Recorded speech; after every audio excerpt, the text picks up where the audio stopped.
Hello friends, welcome to কলাপাতা।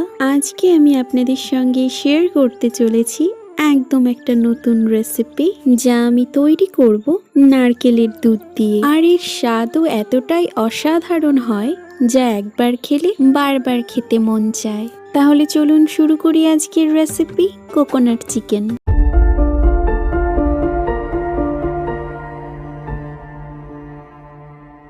Coconut chicken তৈরি করতে প্রথমে একটি প্যান নিয়ে নিচ্ছি এবং তার মধ্যে দিয়ে দিচ্ছি 4 টেবিল চামচ মতন রিফাইন অয়েল। তেল গরম হয়ে এলে দিয়ে দেব ফোড়নে 1 চা চামচ গোটা জিরে।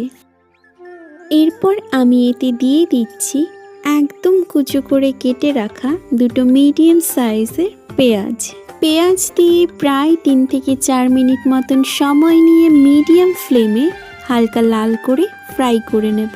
নেক্সট আমি এর মধ্যে দিয়ে দিচ্ছি 3টে কাঁচা লঙ্কা কুচি এবং প্রায় 15 থেকে 20টা মতো কারি পাতা। আবারও একবার কিছুটা সময় নিয়ে সব কিছু ভালোভাবে ফ্রাই করে নেব। নেক্সট আমি এতে অ্যাড করছি 500 গ্রাম মতো চিকেন। সঙ্গে দিয়ে দিচ্ছি 3 চা চামচ হলুদ গুঁড়ো এবং 1.5 চা চামচ নুন। বন্ধুরা, কলাপাতার রেসিপিগুলি আপনাদের কেমন লাগে তা কমেন্ট বক্সে জানাতে ভুলবেন না কিন্তু। আর আপনাদের যদি কোনো পছন্দের রেসিপি আমাদের এই চ্যানেলের মাধ্যমে দেখতে চান, তাও কিন্তু কমেন্ট বক্সে জানাতে পারেন। নুন হলুদ দিয়ে চিকেন হালকা করে ফ্রাই করে নেবার পর দিয়ে দিচ্ছি 2 চা চামচ মতন আদা রসুন পেস্ট। আবারও কিছুক্ষণ চিকেন কষে নেবার পর দিয়ে দিচ্ছি 1.5 চা চামচ ধনে গুঁড়ো।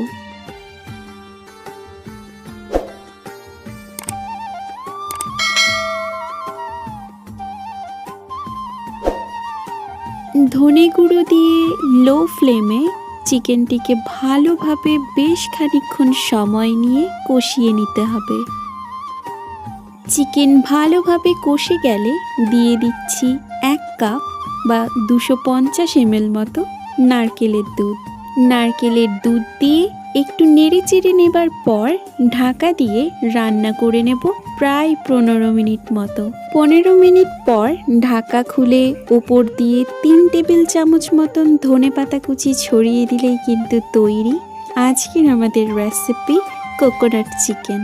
আমি বলবো অবশ্যই একবার এইভাবে বাড়িতে চিকেন রান্না করে দেখুন, সবাই প্রশংসা করবে। ভিডিওটি ভালো লাগলে অবশ্যই একটি লাইক দিয়ে চ্যানেলটিকে সাবস্ক্রাইব করে দিন। ধন্যবাদ।